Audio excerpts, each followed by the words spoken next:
शांताकारं भुजगशयनं पद्मनाभं सुरेशं विश्वाधारं गगनसदृशं मेघवर्णं शुभांगं लक्ष्मीकान्तं कमलनयनं योगिविरधानगम्यं वंदे विष्णु भवभयहरं सर्वलोकैकनाथं। जय श्री हरि विष्णु, जय श्री राधे कृष्ण। आप सभी का हमारे YouTube चैनल पे बहुत बहुत स्वागत है। आइए सुनते हैं पाप मोचनी एकादशी व्रत की कथा। इस बार पाप मोचनी एकादशी का व्रत जो कि 18 मार्च 2023 दिन शनिवार को पाप मोचनी एकादशी का व्रत किया जा रहा है। आप सभी भक्तों को पाप मोचनी एकादशी व्रत की ढेर सारी शुभकामनाएं।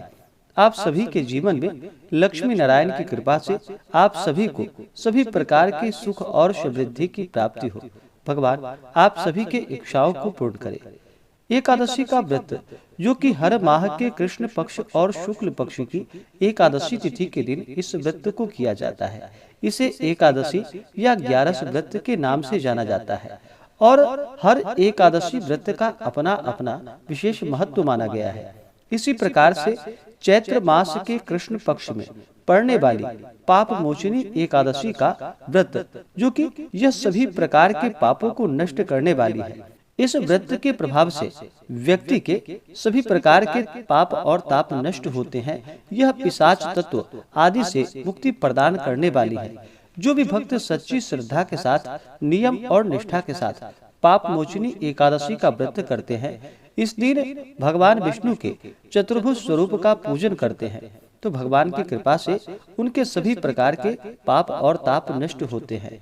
यह व्रत जो कि इस व्रत के प्रभाव से हजारों गोदान का फल प्राप्त होता है। ब्रह्म हत्या, स्वर्ण चुराने का पाप, शराब पीने का पाप, गुरु पत्नी गमन का पाप एवं संसार के समस्त पापों को यह पाप मोचनी एकादशी नष्ट कर देती है। तो आइए सुनते हैं पाप मोचनी एकादशी व्रत की कथा। अगर आप कथा के लिए एकादशी व्रत के उपलक्ष्य में ब्राह्मण दक्षिणा, अन्नदान, वस्त्रदान आदि के लिए ब्राह्मण दक्षिणा देना चाहते हो तो आप अपने श्रद्धा और सामर्थ्य के अनुसार हमें डिस्क्रिप्शन में जाकर के वहां से गूगल पे, फोन पे या अकाउंट नंबर के माध्यम से आप अपनी श्रद्धा और सामर्थ्य के अनुसार हमें ब्राह्मण दक्षिणा प्रदान कर सकते हैं। तो आइए सुनते हैं पाप मोचनी एकादशी व्रत की कथा। तो बोलिए प्रेम से भगवान श्री हरे विष्णु की जय, माता लक्ष्मी की जय, भगवान श्री कृष्ण की जय, एकादशी माता की जय, सर्वदेवी देवता की जय। महाराज युधिष्ठिर ने भगवान श्री कृष्ण से कहा कि हे प्रभु, आपके श्री मुख से इन पवित्र कथाओं को सुनकर मैं कृत्य हो गया, परंतु मेरी अभिलाषा घटी नहीं वरन बढ़ती ही जा रही है। उसी के वशीभूत हो मैं आपसे पुनः प्रार्थना करने की दृष्टता करके आगे कथा सुनने की अभिलाषा रखता हूँ। अब आप कृपा करके चैत्र कृष्ण एकादशी व्रत की विधि एवं महात्म्य मुझसे वर्णन कर मुझे कृतार्थ कीजिए। पांडु नंदन के ऐसे वचन को सुनकर भगवान श्री कृष्ण बोले कि हे राजा, यही प्रश्न एक बार महाराज मानधाता ने महर्षि लोमस जी से किया था। अस्तु, अब मैं वही कथा जो महर्षि लोमस जी ने मानधाता को सुनाई थी आज तुम्हें सुना रहा हूँ। ध्यान पूर्वक सुनो। हे राजा, चैत्र कृष्ण एकादशी का नाम पाप मोचनी एकादशी है। इस एकादशी का व्रत करने से मनुष्य पिशाच तत्व से मुक्त हो जाते हैं।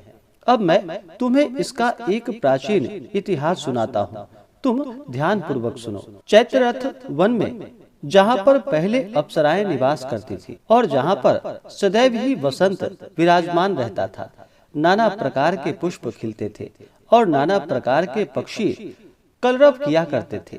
इंद्रादि देवताओं का वह क्रीड़ा स्थल था और किन्नर वहाँ पर विहार करते थे। उसी सुंदर और रमणीक स्थान में महर्षि मेधावी तपस्या कर रहे थे। एक दिन मंजू घोषा नाम की एक गंधर्व कन्या ने वहां जाकर मेधावी मुनि का अवलोकन किया और उनको देखकर उन पर आसक्त हो गई।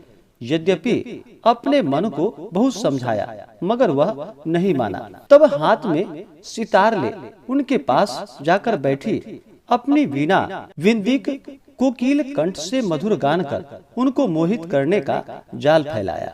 उसको वहां उपस्थित देखकर भगवान शंकर के प्राचीन शत्रु कामदेव शिव भक्त मेधावी मुनि को पराजित करने में तुल गया। अप्सरा की भौहें को कमान, कटाक्ष को प्रत्यंचा, नेत्रों को बाण बनाकर मंजू घोषा को उनका सेनापति बना दिया और आन बान और शान के साथ मुनि पर चढ़ाई कर दी। मेधावी ऋषि युवा, स्वरूपवान और तेजवान व्यक्ति थे। उनको देखकर स्त्रियां अनायास ही उनकी ओर आकर्षित हो जाती थी। कामदेव की सेनापति मंजू घोषा ने मुनि के सम्मुख समीप ही बैठ मधुर गान आरंभ कर दिया। स्वर लहरी की सुरीली तान से ऋषि का ध्यान भंग हो गया और मंजू घोषा पर दृष्टि पड़ते ही उस पर मोहित हो गए। मुनि को अपनी ओर आकर्षित देख मंजू घोषा अपनी समस्त क्रीड़ाएं एकत्रित कर उनके पास गई। महामुनि उसके रूप पर ऐसे मोहे कि समस्त शिव चरित्र क्षण मात्र में ही भूल गए और मंजू घोषा के साथ रहकर काम क्रीड़ा करने लगे।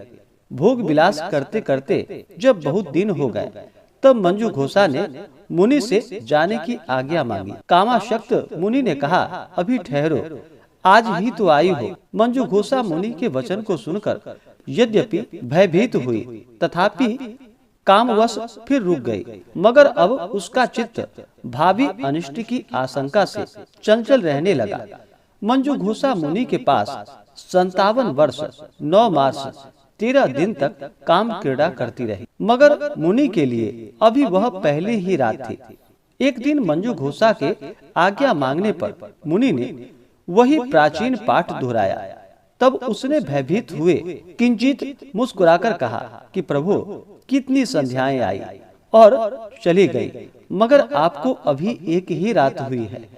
मंजू घोषा के ऐसे वचन को सुनकर मुनि की मोह निद्रा भंग हुई और उन्होंने ध्यान करके अपने चरित्र को देखा। रहस्य जानकर मुनि अत्यंत क्रोधित हुए और कहने लगे कि हे दुष्टे, तुम्हें बार बार धिक्कार है। तूने मेरी अब तक की सारी आराधना नष्ट कर दी, अतः तुम पिशाचिनी हो जाओ। मुनि के श्राप से मंजू घोषा पिशाचिनी हो गई और मुनि के चरणों पर गिरकर कहा कि प्रभु, मैं निरपराधिनी हूँ, मेरा क्या दोष है? आपने मुझे व्यर्थ ही श्राप दे डाला, अतएव अब जो होना था सो हो गया। अब आप कृपा कर शाप मोचन का उपाय कहिए। मंजू घोषा की ऐसी दीन वाणी को सुनकर मुनि का क्रोध नष्ट हो गया। तब उन्होंने कहा कि जाओ, चैत्र कृष्ण एकादशी का व्रत करो, तुम्हारा पाप नष्ट हो जाएगा। ऐसा कहकर वह अपने पिता चैवन ऋषि के पास चले गए। चैवन ऋषि ने इन्हें देख आश्चर्य करते हुए पूछा कि तुमने कौन सा असत कार्य किया है जिससे तुम्हारा तेज और पुण्य नष्ट हो गया है। मेधावी ऋषि ने पिता को सारा हाल बतलाकर पाप से मुक्त होने का उपाय पूछा। पुत्र के ऐसे पूछने पर चैवन ने भी पुत्र को वही सलाह दी जो उन्होंने मंजू घोषा को दी थी। अस्तु, मेधावी ऋषि और मंजू घोषा दोनों ने पाप मोचनी एकादशी का व्रत कर अपने अपने पापों को नष्ट किया। पाप मोचनी एकादशी का यह प्रभाव है कि व्रत करने वाले के पाप नष्ट हो जाए। इस कथा के कहने एवं सुनने से हजारों गोदान का फल प्राप्त होता है। ब्रह्म हत्या, स्वर्ण चुराने का पाप, शराब पीने का पाप, गुरु पत्नी गमन का पाप एवं संसार के समस्त पापों को यह पाप मोचनी एकादशी नष्ट कर देती है। तो बोलिए प्रेम से भगवान विष्णु की जय, माता लक्ष्मी की जय, एकादशी माता की जय, भगवान श्री कृष्ण की जय, सर्वदेवी देवता की जय।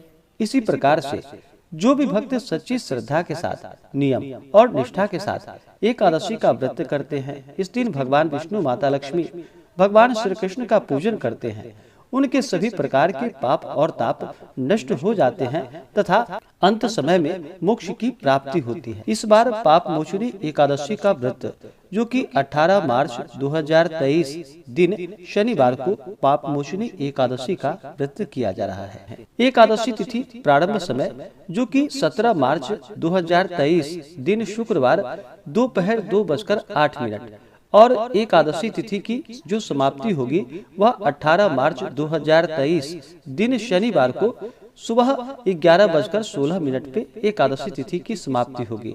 इस कारण से जो हमें शुद्ध रूप से एकादशी व्रत के लिए जो समय प्राप्त हो रहा है वह समय 18 मार्च 2023 दिन शनिवार को प्राप्त हो रहा है। तो इस दिन व्रत को किया जाएगा। अगले दिन इस व्रत का पारण जो कि 19 मार्च 2023 दिन रविवार को व्रत का पारण किया जाएगा। पारण का समय जो कि सुबह 6:27 से सुबह 8:07 तक व्रत का पारण किया जाएगा।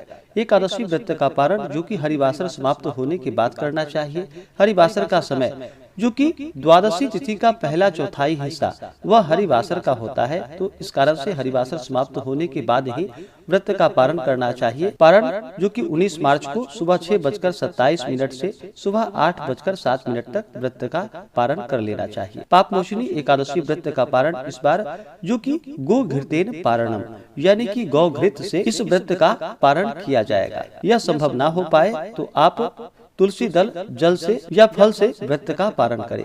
एकादशी तिथि के दिन सूर्योदय का जो समय होगा वह समय सुबह 6:05 और सूर्यास्त शाम 6:09। राहु काल का जो समय होगा वह समय सुबह 9:05 से सुबह 10:36 तक राहु काल का समय होगा। राहु काल समय के दौरान कोई भी शुभ कार्य या नया कार्य नहीं करना चाहिए। यह लाभप्रद नहीं होता है। इस बार पापमोचनी एकादशी तिथि के दिन जो कि सर्वार्थ सिद्धि योग और द्विपुष्कर योग भी बन रहा है। सर्वार्थ सिद्धि योग जो कि सुबह 6:28 से रात्रि 12:29 तक और द्विपुष्कर योग जो कि रात्रि 12:29 से अगले दिन सुबह 6:27 तक। तो आशा करता हूँ कि यह जानकारी आपको अच्छा लगा हो। ऐसे ही ज्ञानवर्धक जानकारियाँ प्राप्त करने के लिए हमारे इस चैनल पे अगर आप नए हैं तो चैनल को लाल बटन दबा करके सब्सक्राइब करें। साथ में बेल आइकन घंटी को दबाएं ताकि मेरे वीडियो का नोटिफिकेशन आपको समय से मिलता रहे। वीडियो को लाइक करें, शेयर करें। सुखी रहें और स्वस्थ रहें। जय श्री राधे कृष्ण। धन्यवाद।